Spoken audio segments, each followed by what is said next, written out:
Jadi infrastruktur politik Indonesia ini merupakan gambaran mengenai pemerintahan yang ada di Indonesia secara luas, yang di dalamnya terdiri dari beberapa lembaga yang tugas dan juga peranannya diatur di dalam peraturan perundang-undangan.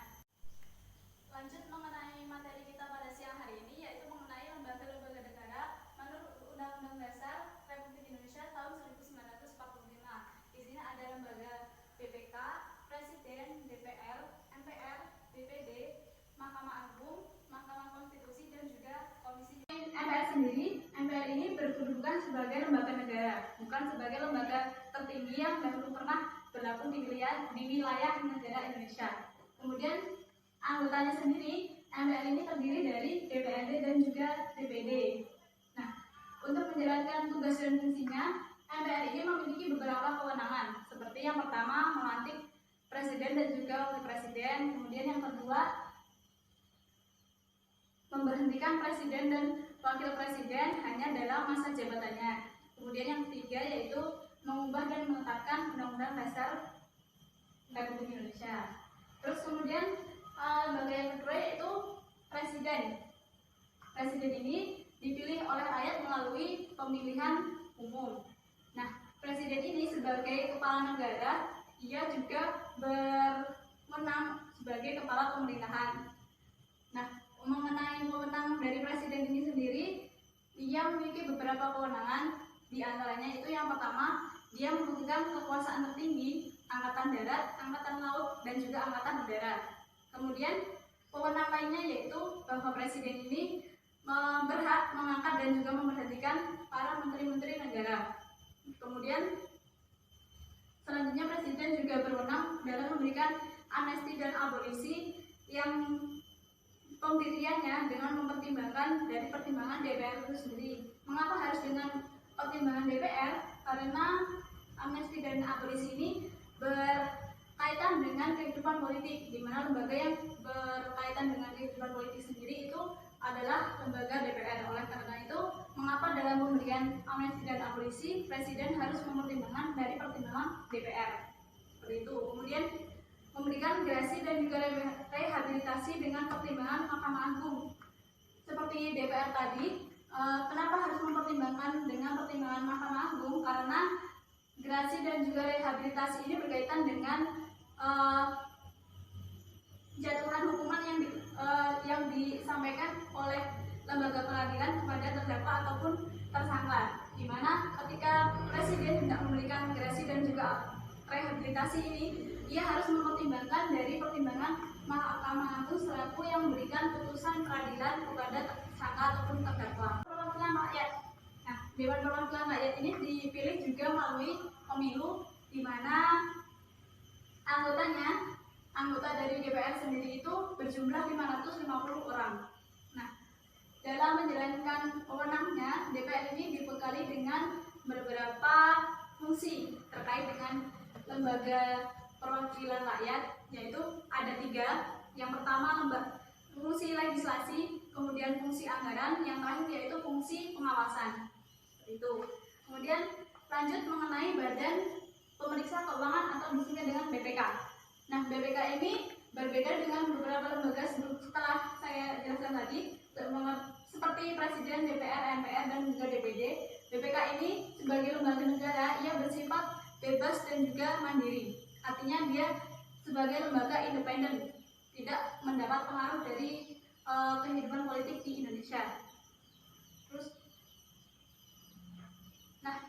BPK ini sebagai lembaga negara, ia memiliki tugas khusus dalam menjalankan wewenangnya, yaitu memeriksa pengelolaan dan juga bertanggung jawab atas keuangan negara yang disampaikan di dalam pasal 23E ayat 1. Nah, dalam lingkungan peradilan, Mahkamah Agung ini membawahi beberapa peradilan, di antaranya ada peradilan agama, kemudian peradilan umum, kemudian peradilan militer, yang keempat yaitu peradilan tata usaha negara. Mahkamah Konstitusi ini sendiri beranggotakan 9 orang, di mana anggotanya ini ketiga anggotanya diajukan oleh DPR, kemudian ketiganya lagi diajukan oleh Presiden, kemudian yang ketiga orang terakhir itu diajukan oleh Mahkamah Agung sebagai lembaga peradilan. Kemudian dalam menjalankan fungsinya, lembaga Mahkamah Konstitusi ini memiliki beberapa kewenangan. Di antaranya, ia berwenang untuk memutus sengketa politik. Kemudian, ia juga berwenang untuk memutuskan dugaan pelanggaran yang dilakukan oleh Presiden atas laporan ataupun pendapat dari DPR. Kemudian, yang terakhir, ia juga berwenang untuk melakukan pembubaran partai politik. Nah, lanjut yaitu mengenai Komisi Yudisial. Nah, Komisi Yudisial ini hampir sama dengan lembaga BPK. Samanya apa? Sama dalam hal apa? Yaitu lembaga Komisi Yudisial ini bersifat mandiri ataupun independen. Nah, untuk melaksanakan tugas dan fungsinya, lembaga ini memiliki beberapa kewenangan seperti mengusulkan pengangkatan hakim agung yang ada di dalam Mahkamah Agung ini, kemudian menjaga dan juga menegakkan kehormatan, keluhuran martabat dan juga perilaku dari hakim itu sendiri. Perwakilan daerah ini dipilih melalui pemilu yang diadakan di setiap provinsinya. Kemudian di lembaga ini berdomisili di daerah pemilihannya, tapi ketika dilaksanakan sidang DPD maka dia bertempat di ibu kota negara Republik Indonesia, yaitu di Jakarta. Terus DPD sebagai lembaga negara ini memiliki beberapa kewenangan. Seperti yang pertama yaitu ia berhak mengajukan rancangan undang-undang yang berkaitan dengan otonomi daerah, kemudian pemekaran daerah dan juga hal-hal lain yang berkaitan dengan daerah. Terus kewenangan selanjutnya yaitu DPD juga berwenang untuk ikut dalam pembahasan rancangan undang-undang yang berkaitan dengan otonomi daerah. Terus kewenangan yang terakhir yaitu DPD berwenang dalam melakukan pengawasan pelaksanaan undang-undang mengenai otonomi daerah itu sendiri. Itu tadi pembahasan kita mengenai lembaga negara menurut Undang-Undang Dasar 1945. Kemudian di sini ada pertanyaan mengenai lembaga negara ataupun kewenangan dari lembaga-lembaga negara yang tadi. Tidak ada. Baik, kalau gitu, kalau sudah tidak ada pertanyaan, sebelum kita akhiri pelajaran kita pada siang hari ini, Ibu akan memberikan sedikit kuis yang bertujuan untuk mengulang kembali apa yang kalian dapatkan dari penjelasan mengenai lembaga negara dan juga kewenangannya. Nah, kuis ini Ibu beri nama sebagai kuis siapakah aku. Jadi nanti caranya Ibu akan menjelaskan mengenai pertanyaannya, kemudian kalian wajib menebak siapakah lembaga yang Ibu bacakan tadi. Misalkan aku adalah lembaga yang berwenang untuk memutus sengketa politik. Nah, kalau kalian tahu, langsung angkat tangannya, terus kemudian jawab lembaga yang berwenang memutus sengketa politik adalah lembaga tidak. Kemudian nanti kalau jawaban kalian benar, maka poinnya 1. Kemudian kalau salah, tidak ada pengurangan poin.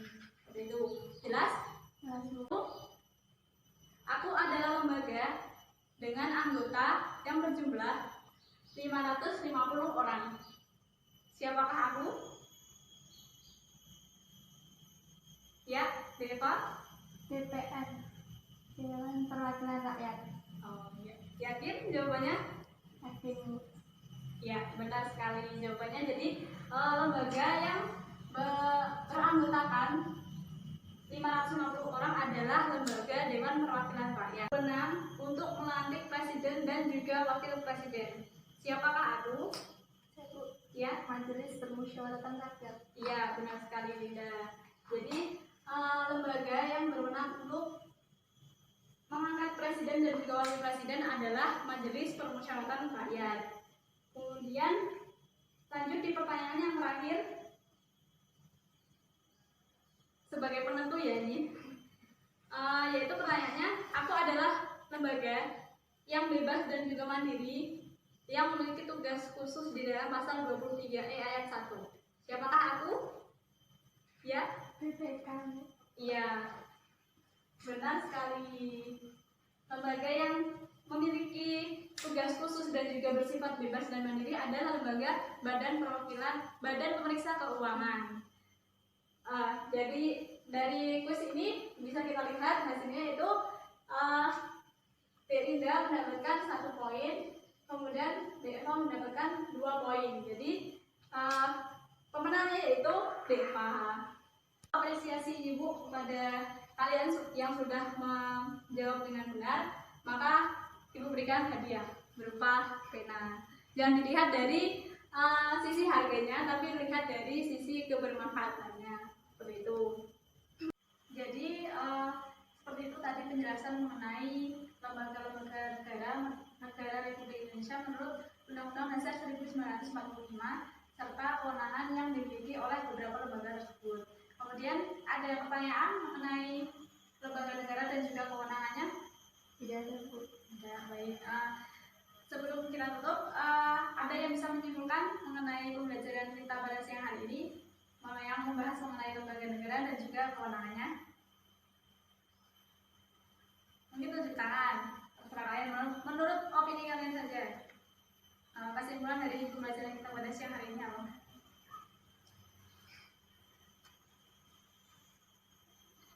Tidak. Jadi tujuan utama kita mempelajari mengenai lembaga negara dan juga kewenangannya yaitu agar dalam kehidupan berbangsa dan bernegara ini kan untuk menjalankan fungsi dan kewenangannya diperlukan adanya suatu lembaga. Nah, lembaga ini memiliki peran dan juga fungsinya yang berbeda-beda, yang mengimplementasikan adanya pembagian kewenangan dan juga kekuasaan yang dimiliki antara lembaga yang satu dengan lembaga lainnya. Terus kemudian lembaga-lembaga negara ini berupa presiden, DPR, MPR, DPD, Mahkamah Agung dan lain-lainnya itu bekerja satu sama lain itu untuk mencapai tujuan dan juga cita-cita nasional yang ada di dalam pembukaan Undang-Undang Dasar 1945. Seperti itu. Kemudian sebelum Ibu tutup mengenai pembelajaran kita di siang hari ini, Ibu akan menyampaikan tugas untuk minggu depan, pertemuan minggu depan, yaitu kalian membuat mind mapping mengenai lembaga negara.